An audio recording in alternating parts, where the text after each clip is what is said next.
So in today's topic we are going to discuss about methods of improving channel capacity. As the demand for service increases, system designers have to provide more channels per unit coverage area.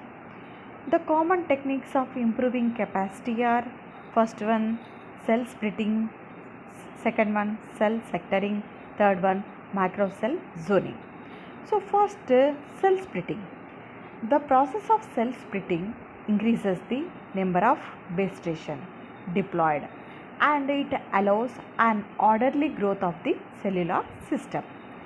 This cell splitting requires reduce the size of the cell as well as the transmitted power within new cell. Second one, cell sectoring. So this sectoring uses directional antennas to further control the interference and frequency reuse. So cell sectoring uses the directional antenna. So this directional antenna, it radiates the signal in a particular direction, and we are having, in case of cellular system, we are using omnidirectional antenna at the center of the cell and directional antennas which are used at the edges of the cell. So this omnidirectional antenna, those radiate the signal in all directions, but directional antenna radiate the signal in a particular direction only. So by using cell sectoring, we can reduce the interference and as well as frequency reuse was improved. Once interference is controlled, then somehow we can increase the capacity also. Third one, microcell zoning. So this microcell zoning, it is a relatively new technique which distribute coverage of a cell and extend the cell boundary to hard to reach places. Hard to reach areas could be basement of a building valley area, a tunnel, or some other included area where I cannot really provide coverage.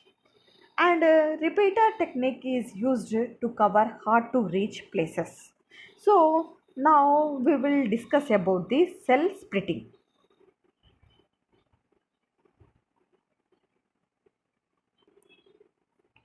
Cell splitting, it is the process of subdividing a congested cell into smaller cells.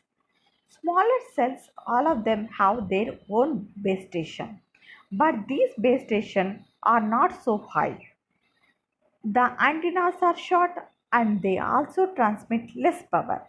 If we are having smaller cells, they also closer in terms of reuse distance. I must correspondingly reduce the transmitted power. As we increase the base station height, it will radiate to a longer distance. So we correspondingly have to reduce the height of the antennas. Splitting this cell reduces the cell size and thus more number of cells have to be used. So by cell splitting, the number of cells are increased. If number of cells are increased, then more number of clusters will increase. Cluster is nothing but group of cells. If clusters, more number of clusters are there, then more number of channels will present, and then ultimately the capacity of a cellular system will increases. Cell splitting allows a system to grow by replacing large cell by smaller cells without upsetting the channel allocation. It is very important. Earlier, we have big cells because the demand was not so high. Large cell in low density areas. However, some of the regions supported by this cell have experienced in increasing the number of users. So as the first step, we split these cells. We have done this splitting partially, but these cells can only handle higher density. Smaller cell would employ greater capacity. Cells are split to add channels with no new spectrum usage. We are not requested for any additional bandwidth. The frequency being reused, you can see the reuse pattern in the same. Depending on the traffic pattern, the smaller cells may be activated or deactivated in order to efficiently use cell resources. So we have a choice either we can continue with these smaller cells, or if we need goes down, deactivate this cell. So by using cell splitting, nothing but we are subdividing the congested cell into very smaller cells. So because of dividing the original cell into smaller cells, so here the number of cells will be increased, and if number of cells will be increased, the reduction of cell size will be decreased, sorry, cell size will be reduced. And if more number of cells are there, then each cell has its own base station. So base station consists of one antenna. So the number of antennas we are going to use also very high. But here we have to reduce the antenna size. So to reduce the antenna, if antenna size is very high, so it radiated to a longer distance.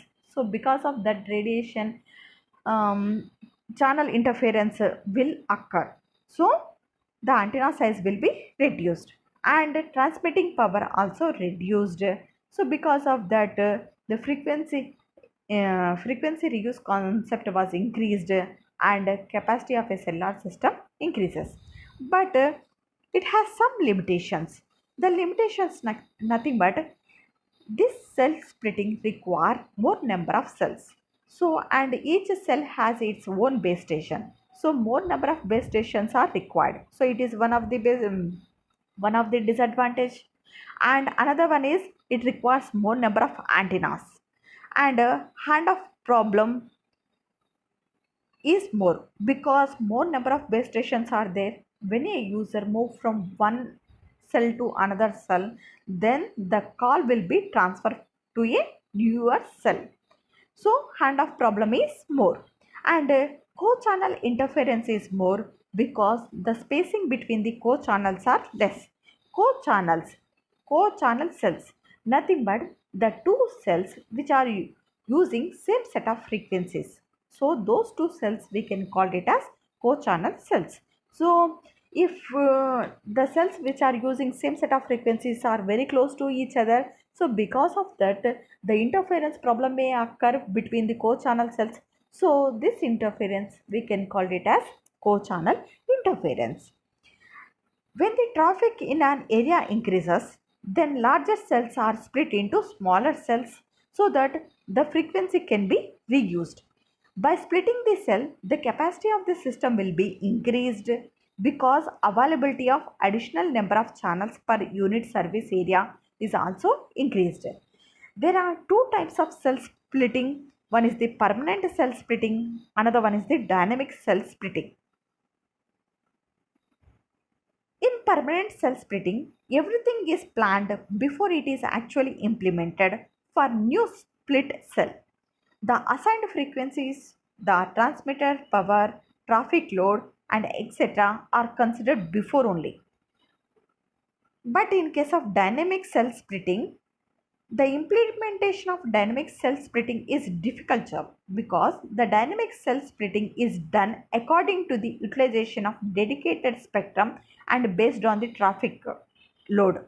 So this cell splitting are divided into two types: permanent cell splitting and dynamic cell splitting. Permanent cell splitting, so here here the cell splitting will be done before only, and in case of dynamic cell splitting, the cell splitting will be done based on the traffic condition.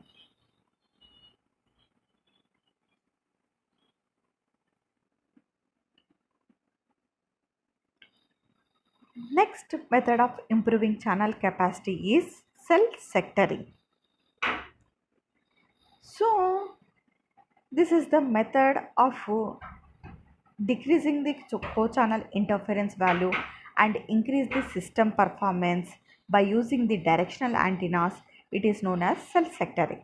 In case of cell splitting, main disadvantage is co-channel interference is very high. So to reduce the co-channel interference, we are using another technique, which is nothing but cell sectoring. So in this cell sectoring, it is also used to increase the capacity. But here the radius of cell is constant, and the size of clusters in cellular region may be reduced because the cell sectoring increases the signal to interference ratio value. In cellular telephone system, co-channel interference can be decreased by replacing a single omnidirectional antenna with several directional antennas, each radiating within a smaller area. So, in case of cell sectoring, so we are using, in this case we are using a uh, single omnidirectional antenna. So in this place we are replacing this single omnidirectional antenna with the directional antenna. So we are replacing with the directional antenna. So this single omnidirectional antenna is replaced with the three directional antenna.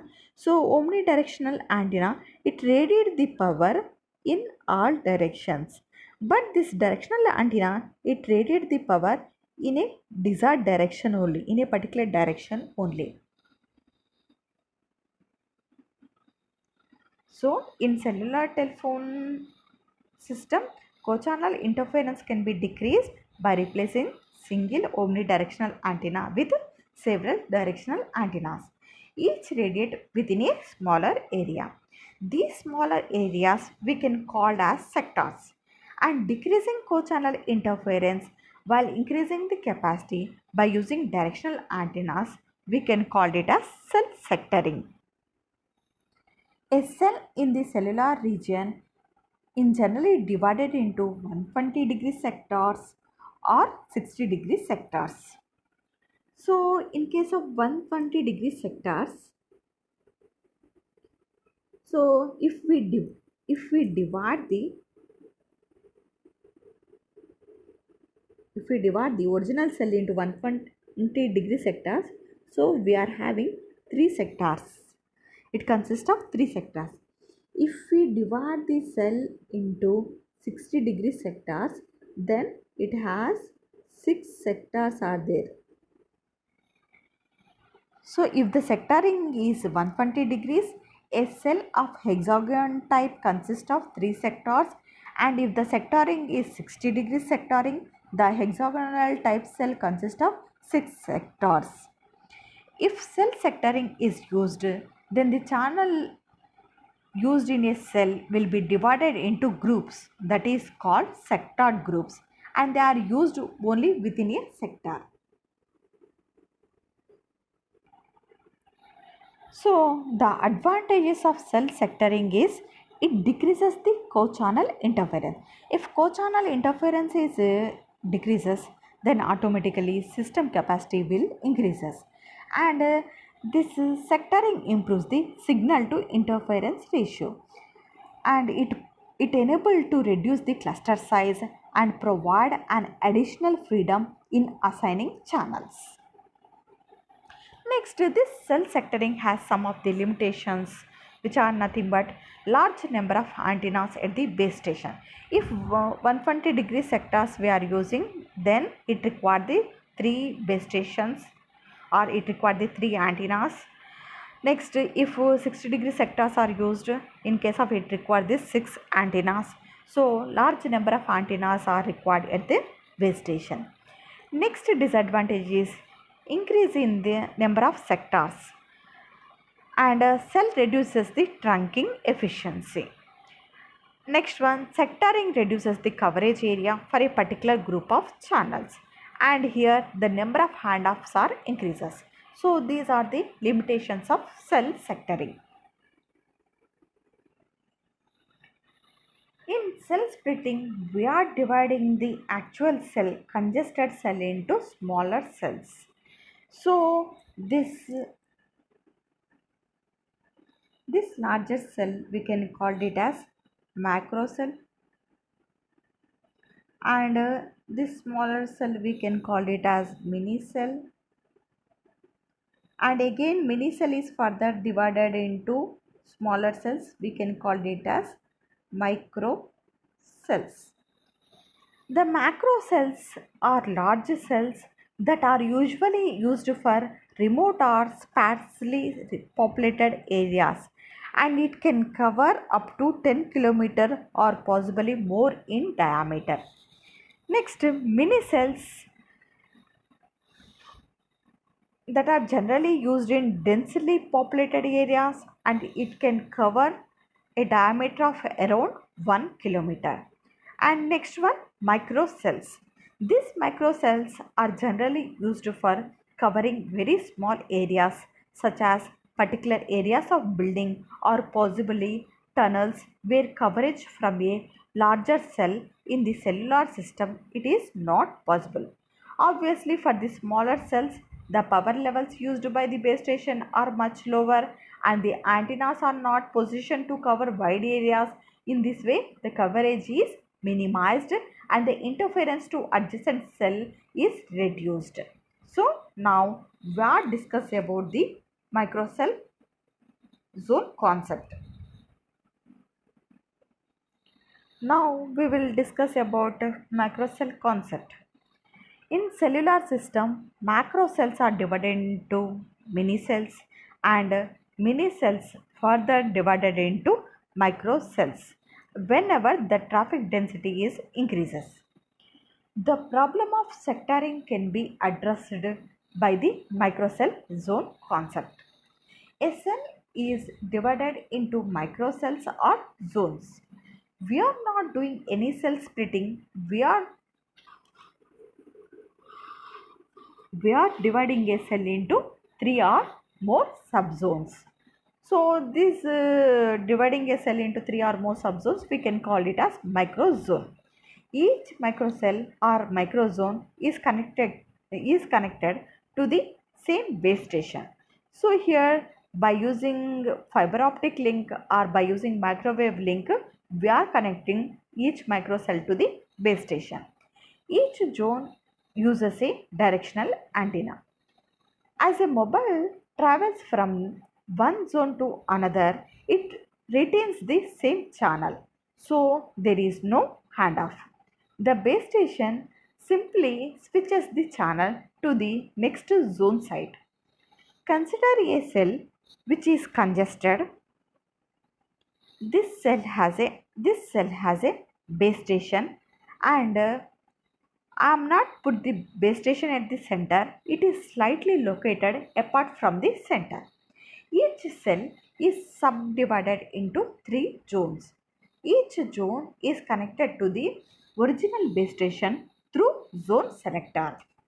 While the cell maintains a particular coverage area, then the co-channel interference is reduced because the large central base station is replaced by several low power transmitters. And here the directional antennas are used. The co-channel interference is reduced, it improves the signal quality, and further it increases the cell capacity. So what are the advantages of micro cell zone concept? When the mobile user move from one zone to another within the same cell, the mobile user can keep the same channel for the call progress. The effect of interference is very low due to the installation of low power transmitters, and better signal quality is possible, and fewer handoffs when a call is in progress, and system capacity is increased. The new microcells knows where to locate the mobile unit in a particular zone of the cell and deliver the power to that particular zone only, since the signal power is reduced. And here the size of the zone apparatus is small. The zone site equipment being small can be mounted on the side of the building or it is placed on the poles. So it is the macrocell zone concept. So by using macrocell zone concept, we can reduce the co-channel interference and we can reduce the more number of handoffs, and we can increase the channel capacity. So these are the advantages of microcell zone concept. Okay, now we will see about the umbrella approach. A single cell, in generally a macro cell, it consists of many smaller cells, nothing but microcells, and there will be interaction between macro and micro cells, then we can call it as umbrella cell. In cellular communication, there is a possibility of using different antenna heights and a different power level to meet traffic requirements. If whenever high traffic is there, then we are using the different antenna height and different power level based on the traffic condition.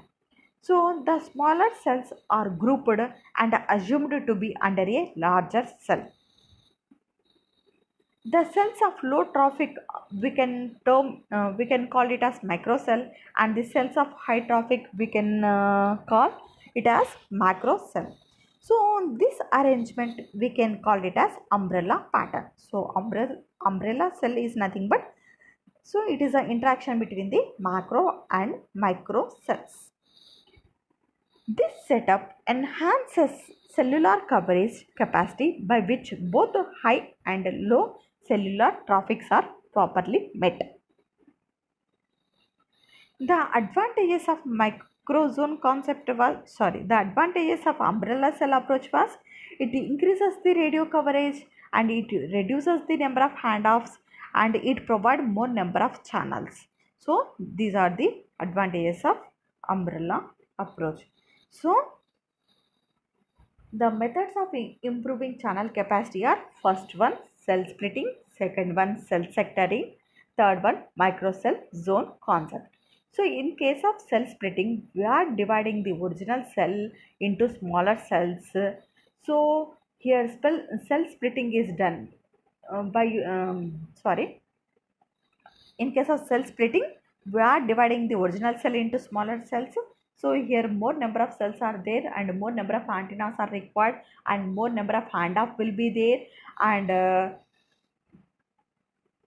co-channel interference is very high because the co-channel cells which are located very near to each other, and system capacity will this method is used to increase the capacity. So to reduce the co-channel interference, we are going to use cell sectoring. So in case of cell sectoring, we are dividing the original cell into sectors. So here we are replacing the single omnidirectional antenna with the several directional antennas. This process we can call it as cell sectoring. So in case of cell sectoring, co-channel interference is reduced, and in this more number of antennas are required, and in case of cell sectoring is used to improve the channel capacity. But the problems, the drawbacks which are placed in cell sectoring and cell splitting are overcome by using microcell zone concept. So in case of microcell zone concept, co-channel interference is reduced, and as well as more number of handoff will also reduced. So these are the methods of improving channel capacity. Thank you.